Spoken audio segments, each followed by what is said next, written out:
Nongeye kubasuhuza bwoko bw'Imana. Uyu munsi nanone ni umunsi mwiza Imana iduhaye kugira ngo tuwishimiremo. Munyemerere rero uyu mwanya tuganire ijambo ry'Imana Imana yashyize ku mutima wanjye. Turacyari kuri wa muyoboro wa Gospel Harvest Network. Muri kumwe na Pastor Lambert. Uyu munsi tugiye kwiga ku ijambo rivuga ngo ntukagurishe gakondo yawe. Imana ihabwe icyubahiro. Uyu mwanya none ahangaha rero tugiye kurebera hamwe ijambo ry'Imana riri mu itangiriro ibice 25 uhereye ku murongo wa 29 kugira ngo twifashishije iyi nkuru tubashe kugenda twumva icyo Uwiteka avugana natwe. Haravuga ku murongo wa 29 ngo bukeye Yakobo ateka imboga, Esawu arinjira avuye mu ishyamba akoza. Esawu abwira Yakobo ati ndakwinginze ngaburira ku bitukura utetse kuri ibyo bitukura byawe kuko nkoza. Nicyo cyatumye yitwa Edomu. Yakobo aramusubiza ati keretse twagura ubutware bwawe uyu munsi. Esawu aramusubiza ati ubu se ko ngiye gupfa ubwo butware bumariye iki? Yakobo aramubwira ati ndahira uyu munsi. Aramurahira agurisha Yakobo ubutware bwe. Yakobo aha Esawu umutsima n'ibishyimbo yatetse, ararya aranywa, arahaguruka arigendera. Uko niko Esawu yasuzuguye ubutware bwe. Amen. Imana ishimwe cyane. Iri ni ijambo ngira ngo tuganire uyu mwanya wa none ahangaha kugira ngo twumve icyo Uwiteka avugana natwe. Ariko ndagira ngo dukomereze kugira ngo iri jambo tuze kuriganira neza, dukomereze mu gitabo cy'Abami. Nanone Abami ibice 20, Abami ba mbere ibice 21. Turahera ku murongo Abami ba mbere ibice 21. Turahera ku murongo reka duhere ku murongo wa mbere. Haranditse ngo kandi hariho umugabo witwaga Naboti w'i Yezereli, yari afite uruzabibu i Yezereli hafi y'ibwami kwa Ahabu umwami w'i Samariya. Ahabu abwira Naboti ati mpa uruzabibu rwawe kugira ngo ndugire igihambo cy'imboga kuko ari hafi y'urugo rwanjye.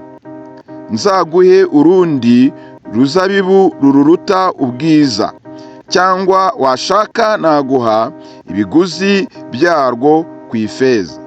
Naboti abwira Ahabu ati biragatsindwa n'Uwiteka kuguha gakondo y'abasekuruza banjye. Imana ihabwe icyubahiro. Ahantu muri iki kiganiro tugiye kuganira hari abantu babiri bafite imyumvire itandukanye. Hari umuntu bita Esawu, hari n'umuntu bita Naboti. Aba ni abantu babiri bafite imyumvire itandukanye, kandi ni abantu babiri baduha ishusho ngari igaragaza kumaramariza, kugundira, kumenya agaciro cyangwa se k'umurage wawe cyangwa se gakondo yawe. Umurage na gakondo ni ibintu bibiri by'ingenzi by'agaciro umuntu adapfa kubona uko yishakiye. Mu magambo make, umurage na gakondo ni umugisha spesiyale udasanzwe w'ubudasa Imana iha umwana w'umuntu. Imana nishimwe cyane. Haleluya. Ijambo ry'Imana ritweretse muri iki gitabo cy'itangiriro uburyo umugaragu w'Imana Esawu yarangaye ku murage yahawe. Bibiri tubwira neza yuko kera, mu gihe cya kera, umwana w'imfura mu Bisiraheli yahabwaga umurage w'ubutware. Mu magambo make, niwe wabaga ari umuntu usa nk'ugiye gusimbura se mu butware bwe, mu bushobozi bwe. Niwe wabaga umukuru w'umuryango. Yabaga afite umugisha yahawe n'Imana. Ntabwo uyu wari umuco w'Abayuda cyangwa se Abayisiraheli, ahubwo yari itegeko bahawe n'Imana yuko umwana w'imfura azaza ahabwa ubutware. Imana nishimwe cyane. Ndagira ngo mbibutse ngo turi kuri rya jambo rivuga ngo ntukagurishe gakondo yawe cyangwa se umurage wawe. Imana nihabwe icyubahiro. Rero Esawu ntabwo yigeze amenya agaciro k'iki kintu, nta nubwo yigeze asobanukirwa ibanga amahirwe abitse mu murage yari afite, kandi atari umurage gusa uturuka ku bantu, ahubwo ari umurage uturuka ku Uwiteka Imana yaremye ijuru n'isi. Nuko Bibiliya itweretse uburyo ngo Esawu yavuye guhiga. Esawu yari afite umwuga w'ubuhigi, ava guhiga ananiwe ashonje, ngo asanga murumuna we Yakobo aratetse, ngo yari atetse ibitukura. Mu magambo make nakumva ko ibitukura ari inyama, ariko Bibiliya isobanuye neza ko Yakobo yari atetse ibishyimbo n'imboga. Imana ishimwe cyane, n'umutsima. Ngo nuko Yakobo ubwo yari atetse, Esawu aje asonje. Bibiliya ivuga ngo yarakozaga, ngira ngo wenda n'imvugo yabo ya kera, ariko yari ashonje. Abwira murumuna we Yakobo ati, wampaye kuri ibyo bitukura, wangaburiye ko nshonje. Maze Yakobo nawe abagize amahirwe, abona aho agiye gufatira Esawu. Yari amaze imyaka myinshi yifuza kugira ngo azatware ubutware bwa mukuru we Esawu. Yakobo yari azi agaciro ko kuba uwo murage Esawu yahawe, yari azi agaciro kawo, yari azi neza ko ari umurage uturuka ku Uwiteka. Yumvaga yifuza cyane kuzagira umurage nk'uwo nguwo, kuko uwo murage ntabwo wari uwe, wari uwa mukuru we. Ntabwo yari afite ubushobozi rero bwo kuwuhabwa. Ariko hano Yakobo yari abonye opportunity cyangwa se uburyo bwo kugira ngo yigarurire umurage wa mukuru we, yakire gakondo ya mukuru we. Byasabaga ko Esawu yarasobanukiwe neza ibyo ateruye ibyo ari byo. Mwene data, iminsi myinshi bizagusaba kugira ngo usobanukirwe ibyo uteruye ibyo ari byo. Hari ibintu ufite rimwe na rimwe utarasobanukirwa, hari ibintu bitagaragara n'amaso y'umubiri, hari amahirwe Imana yaguhaye kandi umwanzi arayazi.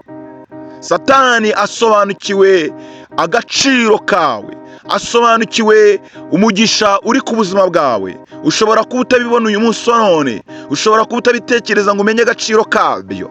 Ndayo nkubwire ngo agakiza wahawe ni umurage wawe uturuka ku Mana. Ntabwo ari ibintu umuntu atoragura mu muhanda, ntabwo ari ibintu umuntu abyuka ngo abone umunsi umwe. Ni ibintu byatanzwe n'Imana, kandi Imana ibitanga kubw'ikiguzi kitarondoreka, ubwo yatangaga Yesu Kristo akadupfira ku musaraba i Golgotha. Ubwo Yesu yakurarikaga akaguha agakiza ke. Uyu munsi wa none uteruye ibintu by'agaciro. Satani azi neza ko uwo murage uteruye ari umurage udasanzwe, kandi awuhiga ku manywa na nijoro, kuko yifuza kugura gakondo yawe cyangwa se gutwara umurage wawe. Rero Yakobo aprofita cyane mu mubabaro wa Esawu, aprofita cyane mu nzara ya Esawu, aprofita cyane mu gihe Esawu yibagiwe uwo ari we. Aramubwira ati, kugira ngo nguhe imboga zanjye, kugira ngo nkugaburire nubwo ushonje, uyu munsi urandahira yuko ungurishije ubutware bwawe, ubwo butware bw'umwana w'imfura. Uyu munsi ungurisha ubwo butware, mba ari njye uhabwa umurage w'umwana w'imfura. Yakobo yarebaga hazaza, ntabwo yarebaga ibihe by'uyu munsi. Mwene data, hari ibintu byinshi bishaka kukunyaga hazaza hawe. Satani ntabwo areba ibihe bya none aha ngaha, Satani arareba ibihe by'igihe kizaza. Umugisha wawe uyu munsi wa none ushobora kuba utawitegereza, ariko umwanzi aza hazaza hawe. Imana ntireba wowe w'uyu munsi, irimo irakurebera ahazaza hawe. Hari ibyo yagambiriye Imana, hari ibyo yateguye ku hazaza hawe, kandi ibyo ngibyo nibyo Imana biraje inshinga kugira ngo izabisohoze. Mwene data, rero ni ngombwa kugira ngo usobanukirwe neza yuko Imana yitaye kugira ngo ahazaza hawe nawe uhabere maso. ube igisonga cyiza cyo kurinda umurage wahawe n'Imana. Imana nishimwe. Nuko Yesawu asubiza Yakobo aramubwira ngo mbese ubwo butware urimo gushaka kugira ngo nguhe, ubwo butware umbwira ko mfite buzamarira iki ko ngiye gupfa, ko numva inzara inyishe cyane?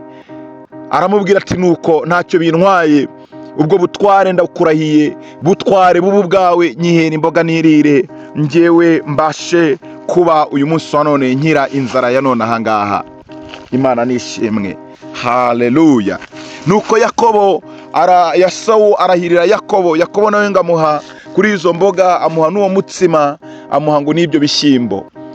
Hari indirimbo najya numva ngo akamanyu k'umutsima. Mwene data, ntuzacubuzwe n'akamanyu k'umutsima.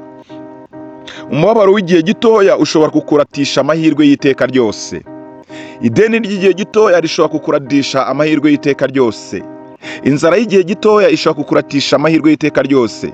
Satani ajya dutega imitego y'igihe gitoya, tugahura n'ibigeragezo by'igihe gitoya bidahoraho, ariko akatwereka ko turangiye dupfuye, nk'uko Yesu yavuga ngo mbese ubwo butware bwanjye buzamarira iki narapfuye? Nyamara iyi nzara ntabwo yari yo nzara yo kuza kwica uyu nguyu Esawu, kuko birashoboka ko ubwo yari ageze mu rugo yari kubasha kuza no kwitegura akihangana agateka. Kugira ngo umuntu abashe kugendana umurage we awurinde, bisaba imbaraga zo kwihangana. Uyu mugabo Yesawu yatakaje piyese yitwa kwihangana. Rimwe na rimwe Satani azashaka kugutesha agakiza kawe, azashaka kukwambura ubunyangamugayo bwawe kugira ngo ubone indamu y'iminsi 2, 3, 4 ukwezi, ubone ibyo kurya by'uwo munsi, ubona ko kazi kagiye kugutunga igihe gitoya, ariko akwambure gukiranuka kwawe, kuko ibyo ngibyo nibyo wahawe n'Imana.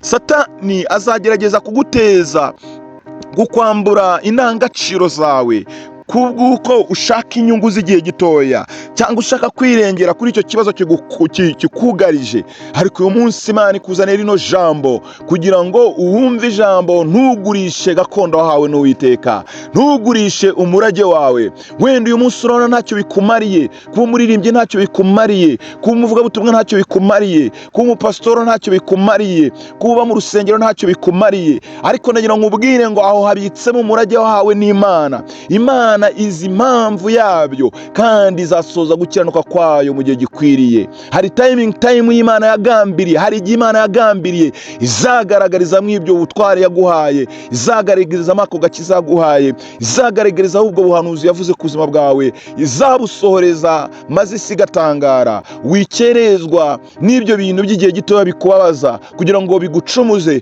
bikwambure Satani agura umurage wawe awutware. Imana ishimwe cyane. Yakobo yarazi neza ibizakurikira nyuma yo gufata uwo murage ukaba we. Yakobo yashakaga ko Imana ibimuhamya hagati yabo. Haravuga ngo ndahirira Yakobo.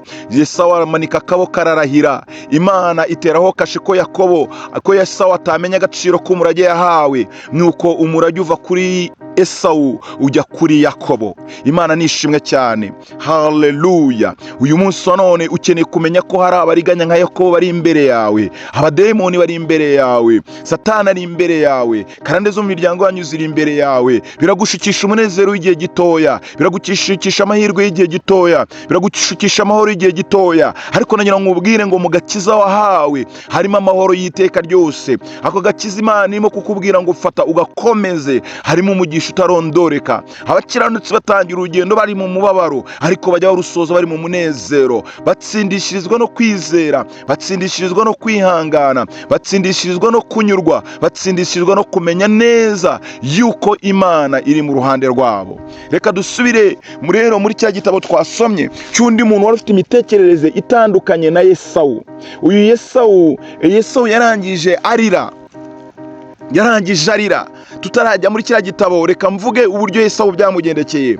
Nuko Yakobo amaze kugura umugisha wa mwene se, ngira ngo yaragiye abibwira nyina Rebeka, aramubwira ati yewe namaze kugura burya bwa butware bwa Yesawu. Yesawu ntabwo yamenye agaciro kabwo. None mama, uyu munsi Yesawu yandahiriye yuko ubu ngubu ari njye uzagabana umugisha w'umwana w'imfura. Nyina arabyumva, amenye neza ko abantu bakoreye isezerano imbere y'Uwiteka, amenya ko uyu mukuru yikwe ubwo butware yabuhaye murumuna nawe. Hari ibintu mwene data bikorerwa mu mwuka, bikabera mu mwuka kandi bikazaba bizasohorera mu mubiri. Uyu mwana yaguze umugisha mu mwuka, kandi ibyo yari akoze mu buryo bwo mu isi yo mu mwuka byagombaga kuzagaragara mu mubiri. Uyu munsi none ujya usengera amasengesho mu mwuka, ugahamagara Imana mu mwuka, ukahasaba ibintu ukabisaba mu mwuka, ariko nagira ngo nkubwire ngo ibyo bintu usabira mu mwuka amaherezo bizaza bigaragare no mu isi yo mu mubiri, mu buryo bw'ibigaragara bifatika bigaragare. Nicyo gituma udakwiriye gucogora no gucika intege. Yesawu yari afite imbaraga, uyu Yakobo yari afite imbaraga zo kwizera.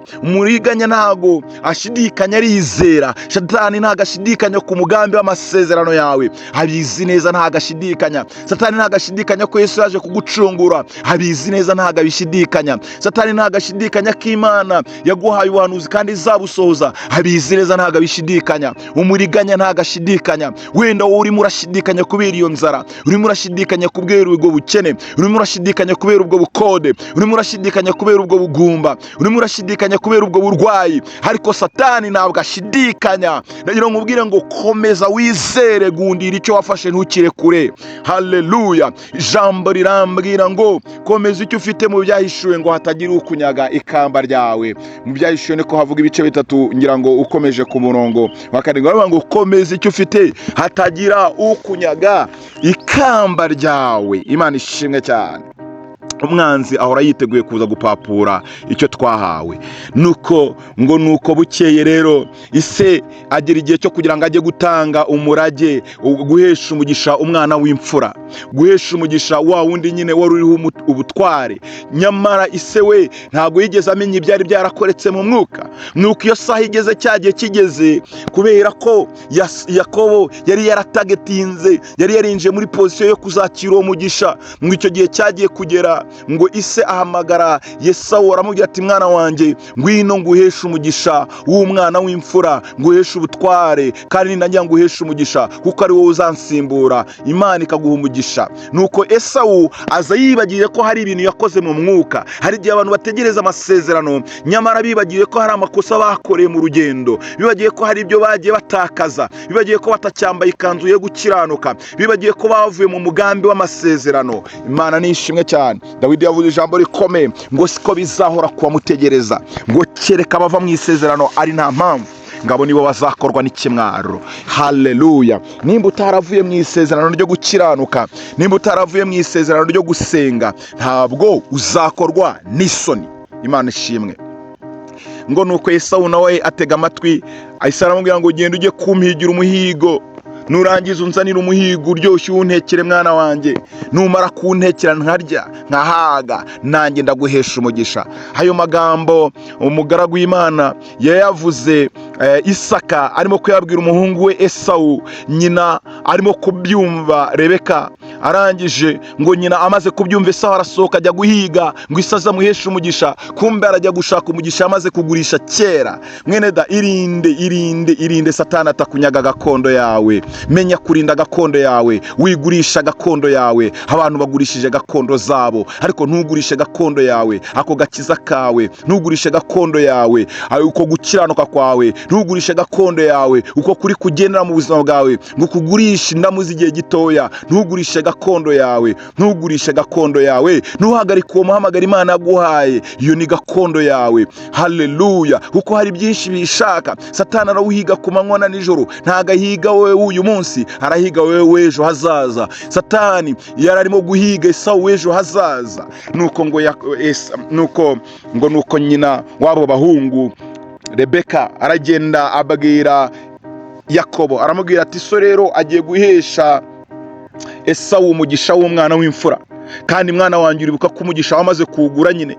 None rero genda uzana umwana w'ihene, nindangiza muteke ntekere so inyama ziryoshye, nindangiza wowe uragenda uhagare mu cyimbo cya mukuru wawe, iso aguhesha umugisha.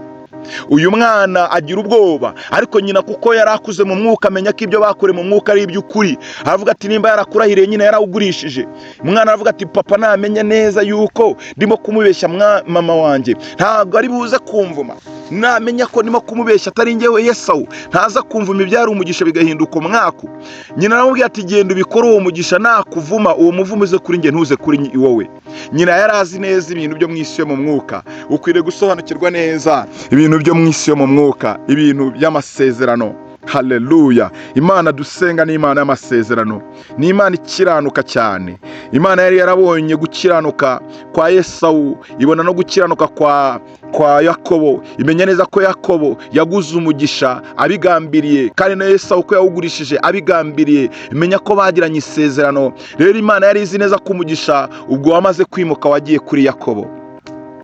Ngo nuko nyina ngaragenda ngaba ngo babaga umwana w'ihene baramuteka. Ngo nuko nyina ngabwira Yakobo, aramubwira ati rero kuko mukuru wawe afite ubwoya bwinshi, we wambara runo ruhu rw'ihene, nurangiza kurwambara ku maboko isaraza gukorakora, wambara imyambaro ya Yesawu iriho umubavu wa Yesawu, nihumuruza arasanga uri Yesawu, nakora ku mubiri arasanga n'ubundi uri Yesawu. Yakobo abikora nk'uko nyina amubwiye. Inkuru irihuta, birangira Isa yatuye umugisha wose kuri Yakobo. Ubwo yamukoragaho, yamukozeho, ise kubera bwari ibintu byakure mu mwuka nasobanukiye ibyo ari byo. Yari umuhiga amaze kurya, aravuga ati izi nyama ziraryoshye, kuko Rebeka yarazi ibyo umugabo wakunda. Aranyarambye ati ngwino nguheshe umugisha. Ngo aramubwira ngo ngwino unyegere. Ngo amukozeho yumva uruhu rumeze nk'urwa Yesawu. Ngo ariko ngo aramubwira ati se ku ruhu rumeze ko numva ijwi ari rya Yakobo, ariko umubiri nkumva umeze nk'uwa Yesawu. Iyi munuko yakora aramubwira ati ni njyewe data. Isa aravangirwa kuko byari byaramaze gukorerwa mu mwuka. Ibyakore mu mwuka ntago wabasha kubigaruza mwene data. Ibyo watakaje igihe cyahise ntago wapfa kubigaruza. Ukeneye kugira ngo uyu munsi ubirinde hakiri kare. Haleluya. Kuko hazaza hategurirwa none ahangaha, ntago hazaza hazategurwa ejo. Nta muntu ushobora kujya gusarura umurima atahinze. Umuntu ahinga none akazasarura ejo. Uyu munsi ukiranuka none ukazasarura umusaruro wo gukiranuka ejo. Haleluya. Imana ikuha umugisha kumva rino jambo kandi urisobanukirwe, kugira ngo wongere uhagarare ushikame ntucumizwe n'iby'igihe gitoya. Haleluya. Nuko ngo Yesawu ubwo yagaruka agasanga Yakobo bamuhesheje umugisha, ngo abwira se ngo amaze guteka. Umva n'imvune yagize. Iyo wamaze kurangara mu gihe ugira imvune mu kindi gihe, amarira y'uyu munsi watinye kurira by'igihe gitoya kubera ko wemeye kugurisha iyo gakondo yawe, ushobora kuzarira amarira y'umuborogo ikindi gihe kizaza, kandi uzurira amarira utakibashije kugarurira ibyahise. Ngo nuko ngo yegera samuzaniye umuhigo, aramubwira ngo papa ngwino urye, nakuzaniye umuhigo uryoshye. Isa aramubwira ati mwana wanjye byarangiye, umuhigo nawe uriye, namaze kurya umuhigo. Ubwo rero ikigaragara nuko murumuna wawe yakuriganyije. Ngo nukararira, ngo arira amarira y'umuborogo ngo ukomeye cyane, niko Bibiliya ivuga. Yarize amarira y'umuborogo ukomeye cyane. Aravuga ati data nta mugisha n'umwe wansigiye. Isa aramubwira ati byarangiye, nta n'umwe nagusigiye, murumuna wawe wose yawutwaye. Esawu yibagirwa ko mu gihe cyahise yagurishije umurage we. Imana ishimwe. Arira amarira menshi araboroga. Tugarutse rero muri iki gitabo tugiye kureba undi muntu warinze akarinda gakondo y'abasekuruza be. Uyu mugabo bita Naboti nk'uko twasomye muri bukuku n'ijambo ryatubwiye ngo nuko ngo Naboti yari afite uruzabibu ruri iruhande rw'ibwami. Ngo nuko ngo umwami Ahabu w'i Samariya ngo arazabwira Naboti, ngo Naboti yari afite uruzabibu rwiza. Aramubwira ngo mbese Naboti wangurishije uru ruzabibu rwawe, cyangwa se ukaruma nkakuguranira nkaguha urundi rwiza ruruta uru nguru? Ibaze nawe nimba ngo maze nkahingamo imboga zanjye. Ibaze nawe nimba uyu mwami Ahabu yarabengutse uruzabibu rwa Naboti akemera kuvuga ngo nzaguha ururuta uru nguru. Ubwo ni uburiganya bukomeye. Wowe urashaka kutwara ibyanjye ngo uzamira ibiruta ibyo ngibyo. Kuki utigumaniye ibyo biruta ibyo ngibyo? Kuki Ahabu atagumanye ibyo biruta ibyo urwo ruzabibu rwa Naboti kuruta rwa Naboti ubwiza ngo abarirwo yigumanira? Nuko Naboti yarazi uburiganya bw'umwanzi. Ngarangije ngaramubwira ngo kandi nimba utemera ko nanakuguranira, umbwire ngo ikiguzi cy'uru ruzabibu rwawe. Ngo nuko Naboti amubwira ijambo rikomeye. Naboti aratinyuka avugana n'umwami w'i Samariya. Yavuganaga n'umugabo w'igihangange, yavugana n'umugabo ubasha no kuba yamwica. Naboti yarabizi neza bisobanukiwe, ariko aravuga ngo biragatsindwa n'Uwiteka ko nagurisha gakondo y'abasokuruza banjye. Mwene data, uyu Naboti yarazi agaciro ka gakondo. Aramubwira ngo Ahabu, nubwo wampa ibiguzi magana, icyo wampa icyo ari cyo cyose nta cyasimbura gakondo y'abasokuruza banjye. Havuga ngo uruzabibu rw'abasokuruza banjye ntabwo ndurekura. Imana ishimwe. Ngo nuko Ahabu ataha afite umubabaro mwinshi, ngo yari afite agahinda gakomeye.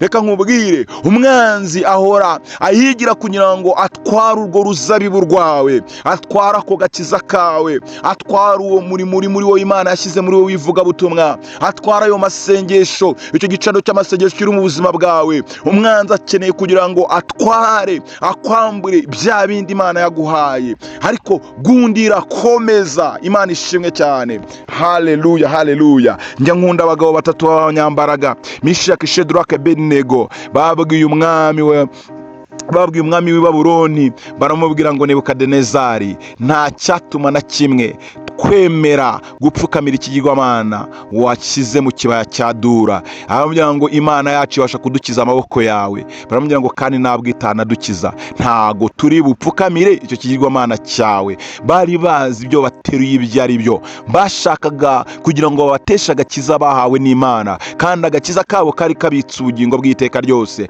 agakiza kabo kari kabitse amahoro y'iteka ryose, agakiza kabo kari kabitse umunezero. Bari bazi ibyo bateruye nubwo bitagaragaraga mu isi y'umubiri. Satani yari azi ibyo ashaka kubiba nubwo bitagaragaraga mu isi y'umubiri, ariko aba bagabo bari bazi ibyo bahawe n'Imana. Bari bazi umurage wabo w'Abayisiraheli, nubwo bari i Babuloni, bari bazi ko agakiza bafite nta kindi kintu cyakaguranwa. Bari barahawe isezerano y'uko hapfukamirwa Imana yonyine, hatajya hapfukamirwa ibigirwamana. Baravuga ngo aho kugira ngo dupfukamire ibigirwamana, twakwemera no gupfa. Ahabu nawe Neboti nawe yaravuze ngo aho kugira ngo ngurishe gakondo y'abasokuruza banjye, icyabiruta nuko bibaye na ngombwa nanapfa. Guhakanira umwami egari gupfa, guhakanira umwami kandi rero wari utegetse igihugu, byagombaga kuba agomba no kuba yapfa. Umwami ngatahana umubabaro, atahana umubabaro atabuza amafarashi, atahana umubabaro atabuza abagaragu, atahana umubabaro atabuza ibyo kurya. Ababajwe nuko gusa Naboti atamuhaye uruzabibu yarazwe n'abasekuruza be.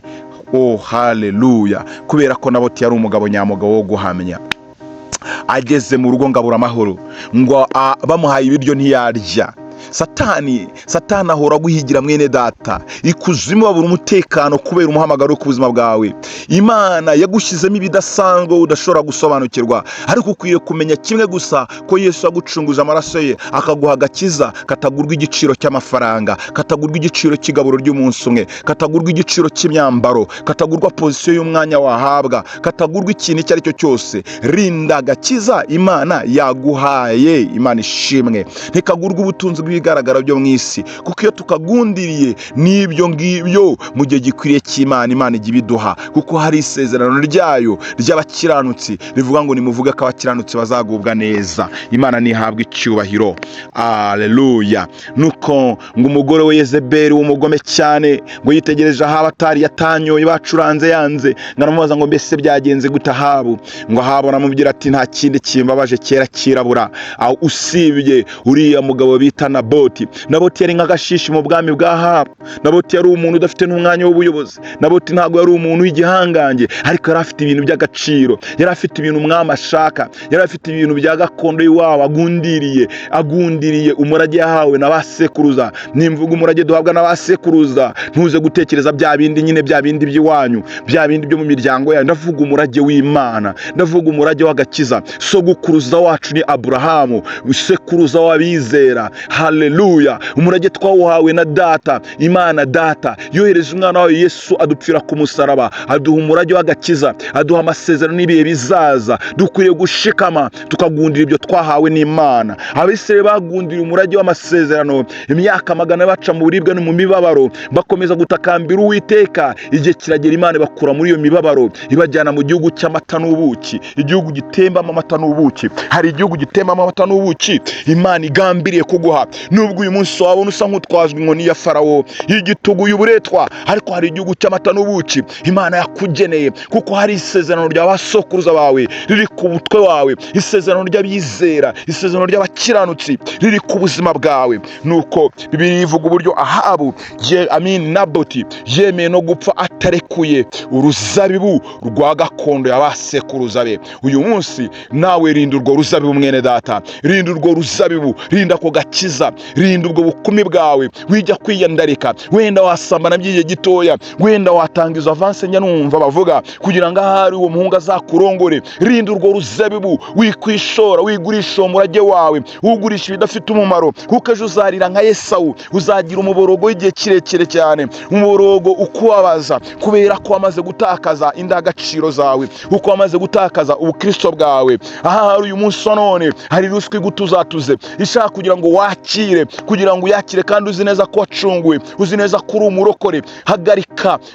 Hagarara kuri gakondo wahawe. Nubwo uyu munsi umeze nkaho ushonje, wenda urabona ko bikurangiranye, ariko haracyari ibyiringiro yuko Imana yumva gusenga kwawe, izagucira inzira uhagaze mu irembo ryo gukiranuka, maze kandi izaguha ingororano z'abanesheje. Njya nkunda kuvuga iri jambo, Bibiliya rivuga ngo unesha. Reka nkubwire ngo turi mu ntambara. Haruvuga ngo Imana izampa agakiza, ngo Imana izabikora. Imana nawe yaguhaye uruhare rwo kugira ngo uhagarare ugire ibyo ukora. Imana ni ishimwe cyane, haleluya. Iravuga ngo unesha nzamuha kwicarana na Data, kandi nzamwandikaho izina rishya ritigeze kumenyekana. Imana irashaka kunesha. Hari uruhare rwawe rwo kurwana intambara, hari uruhare rwa Yesawu rwo kurwanirira ubutware yahawe nk'umwana w'imfura, ariko ntiyigeze akirana no kurwana, ahubwo yaraneshejwe kuko atigeze amenya ibyo ateruye ibyo ari byo. Hari ibintu uteruye, hari ibintu biri mu buzima bwawe, hari ibintu biri muri urwo rugo rwawe, ako gakiza ufite wowe n'umugore wawe, ibyo ni ibintu by'agaciro bikomeye. Ako gakiza wahaye abana bawe, ibyo ni ibintu bikomeye. Komeza kwera imbuto, komeza guhagarara nk'umukiranutsi.